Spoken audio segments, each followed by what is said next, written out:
Salut. Salut, salut. Émission de l'œil à la sirène. Tous à côté à ma maman. Ndeni ya ovanda na papa na libala. Maman il faut zala moi smoko boto. Sala musala na ndaku. Bongisa ndaku no yo, chambre na yo, bala na yo. Tala mobile na yo. Connecter mobile te. Parce que papa qui pose le maman pesa moi. Maman va pesa kaka po on ne sait jamais. Parce que so boy la mobile nous bas pe bébé baza libanda. Donc émission libala la sirène azala pour repérer ça ba conseil. Donc maman bonde la papa parce que tomba ya ko bal ozala na pour sa mobile. Papa rotika basi nyonso a ofutele mbongo oyo ndi abala ko tsona ndako. Donc tant yo comme na ndako maman ko décevoir papa Théo. Ko décevoir papa te pour papa ndaza mobile asili so soni na miso bato. Alongoli so soni to tulaki mama. Otulaki aussi ça qui l'église nyonso na rosambela. Nzamba yo ki prière akabeli mobali maman komi na ndako libala komi lisusu munoko mobali aloba boye yo so komi na mobali azata la emo yo so komi na 10 mots sokoli mobali manyuka ko finga ko swana non c'est pas ça maman bongo te la sirène na boyi moi si moi douceur tendresse c'est ça la bien ba maman bolinga ba papa makasi donc ezanga bongo ya bino la sirène naza côté ya bino makasi anaza na parc nazo tambola le temps est tellement beau la nature est jolie vraiment makasi bomoni très jolie la nature est tellement belle donc vraiment beau tala mariage ezal wa nature ba maman il faut bolengela ba papa bongo ndezalaka libala nde makambo ba mama ozi ayo moninga kotira te kanga mana ele ko ya liputa ozi papa lengela papa lo wa mwana na yo linga papa po papa nde mobali ya vi na yo mama koboya neza malamu te divorce eza mabe lelo tozomona mabali ebele kuma divorce par-ci par-là bongo te biso tolingi kimia mama papa zala mwasi moko exemplaire kozala hypocrite te avant babala yo zala gentil na ba belle sœur na belle famille na yo babali yo ba belle famille bakolo batali kambu te oso sauter o mabokilo na nga linganga te o mabokilo na nga mte mabe te mama aza motema mabe te yo avant babala osala ki hypocrisie avant babala olakisa te yo mwasi ozala kwa mosantu oyebi te ke osala na défaut linga ba mona défaut no te lelo komi na mariage comme olakisa bango défaut na pas ça. Ce n'est pas du tout gentil, c'est pas tellement bien.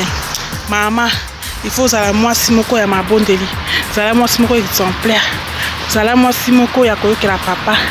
Zala moi simoko ya koyoke la belle famille na yo. Ngala sirène azar. Na opeso conseil. O sombite ya ofele. Conseil ofele po bongsa libala na yo. Maman libala eza passe. Batuli libanda. Yo soko ozui maman lengela. Libala bazaka vraiment mabeto yebi. Il faut que biso ba soza problème to eba ko étudier mbali bien te faut to attendre absolument ko étudier mbali parce que moni tango va na mto comprendre bien te et ça yongo ba mariage belé ça ba problème lelo biso ba to penza ta ko ebi ba baza ba mbalo ba mingi te ba baza sagesse mo bo moi likamwa avant ka melami na ye so melami komi belo mona agir na etam susu alongo nenda kuto azuni mwasi mususu to aboyini makambo ba ranking ko so na yo siko mutaliboso za olela e mo bazanga tinga na so.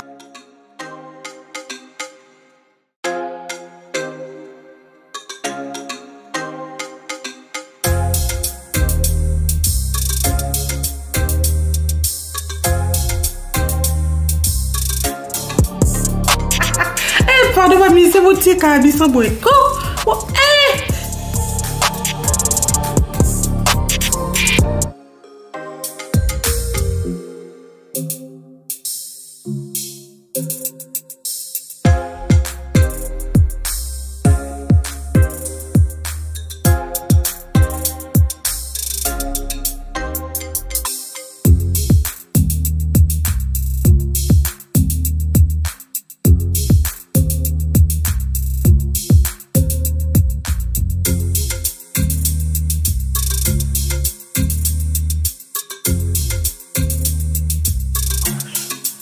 Bonne année 2021 à tous mes fans.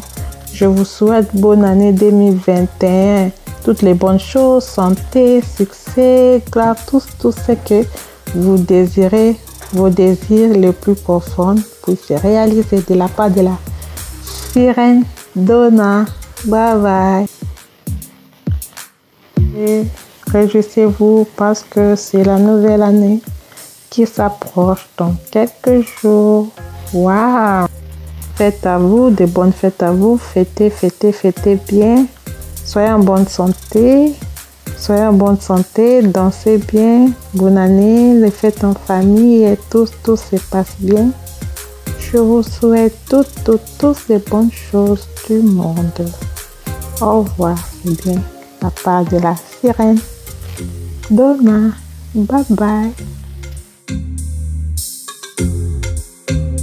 Bon, biso to bimi en tout cas non moi restaurant to lia moi moko quelque chose à France quoi dans ma vacances pour ma go. Donc à bientôt allez famille. Bon tiki bino. Un salut moi sona chérie na mon mari de mon cœur. de mon motema. De mon je l'aime beaucoup de beaucoup. Je dis à mes amis comment je t'aime beaucoup. Je dis à mes amis que tu es là, tu écoutes. Que je l'aime de mon cœur, de beaucoup. Comprendre lingala te mais bon, on a traduit les cas quoi. Je dis à mon mari à mes amis à quelle manière j'aime beaucoup mon mari.